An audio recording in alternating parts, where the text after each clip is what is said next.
Here we have the GM, Chevrolet, Cadillac, Corvette, Pontiac wire harnesses. Depending on the year, they go different years. The connectors change. There was the early years, I'd say, through the early 80s through mid 90s. You had this style where there was either one main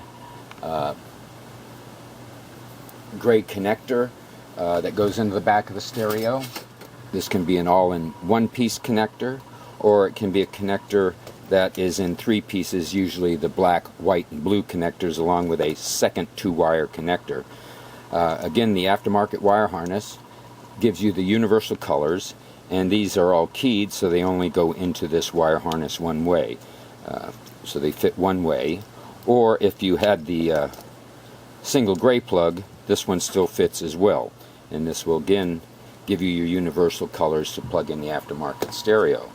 Another style GM connector is a larger gray plug, and there is an aftermarket harness with universal colors. In some cases, some of these connectors can be somewhat expensive, so that you can keep the door chimes along with the chimes for the lights and any speaking that comes in through the car through the speakers.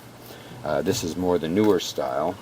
We have a style that came in through the 90s, which was a single connector that mates to the aftermarket harness, and again giving you the aftermarket wire color codes. Now, the problem with this is some of the Corvette and Cadillac have a different system where what you think is a stereo is really a control head, and the stereo is what's called a CDM box, is the brains of the system, and this connector goes into it.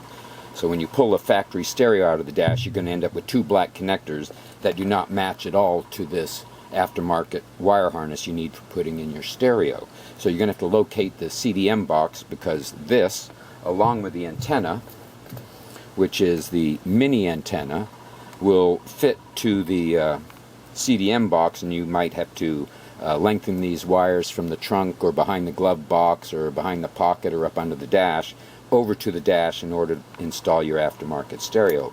But you will need an antenna adapter, because this is not the original antenna adapter that comes with the car. There will be an adapter that mates to this, and in turn gives you the universal antenna plug, so you can use your aftermarket car stereo to hook it up. There's kits needed for installation as well. Hope this video has been helpful. See our website for updates and help with other installation. Please subscribe, and thank you for watching.